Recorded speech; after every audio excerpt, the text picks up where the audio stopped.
हनुमान ने भीम को क्यों दिए अपने 3 बाल?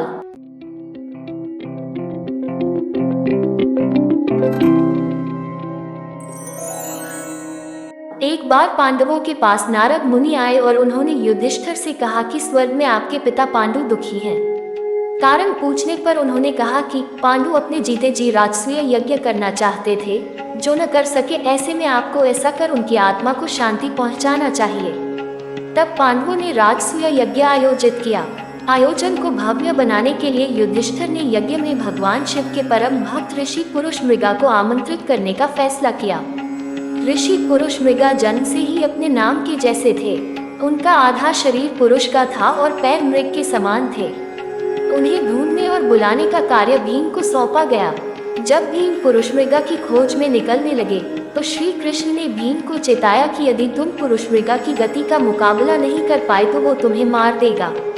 इस बात से भयभीत भीम पुरुष मृगा की खोज में हिमालय की ओर चल दिए।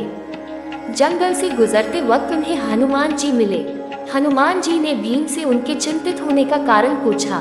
भीम ने हनुमान जी को पूरी कहानी बताई। हनुमान जी ने कहा, यह सच है कि पुरुष मृगा की गति बहुत तेज है और उसका कोई मुकाबला नहीं कर सकता। उसकी गति मंद करने का एक ही उपाय है। चूंकि वो शिवजी का परम भक्त है, इसलिए यदि हम उसके रास्ते में शिवलिंग बना दें तो वो उनकी पूजा करने अवश्य रुकेगा। हनुमान जी ने ऐसा कहकर भीम को अपने 3 केश दिए और कहा कि जब भी लगे कि पुरुष मृगा तुम्हें पकड़ने वाले हैं तो तुम एक बाल वहां गिरा देना। यह एक बाल 1000 शिवलिंगों में परिवर्तित हो जाएगा। पुरुष मृगा अपने स्वभाव अनुसार हर शिवलिंग की पूजा करेंगे और तुम आगे निकल जाना। उसके बाद भीम आज्ञा लेकर आगे बढ़े। कुछ दूर जाकर ही भीम को पुरुष मृगा मिल गए जो भगवान महादेव की स्तुति कर रहे थे। भीम ने उन्हें प्रणाम किया और अपने आने का कारण बताया। इस पर ऋषि ने सशर्त जाने के लिए हाँ कर दी। शर्त ये थी कि भीम को उनसे पहले हस्तिनापुर पहुंचना था और अगर वो ऐसा न कर सके तो ऋषि पुरुष मृगा भीम को खा जाएंगे। भीम ने भाई की इच्छा को ध्यान में रखते हुए हाँ कर दी और हस्तिनापुर की तरफ पूरे बल से दौड़ पड़े।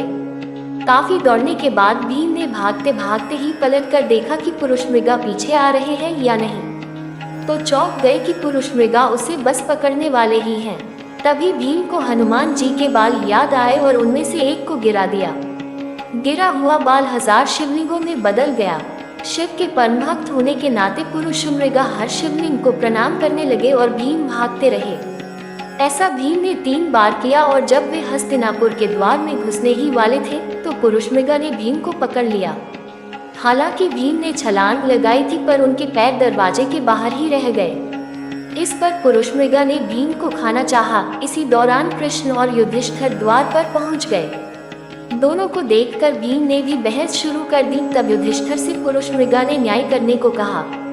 तब युधिष्ठिर ने कहा कि भीम के पांव द्वार के बाहर रह गए थे, इसलिए आप सिर्फ भीम के पैर ही खाने के हकदार हैं। युधिष्ठिर के न्याय से पुरुष मृगा प्रसन्न हुए और भीम को बख्श दिया।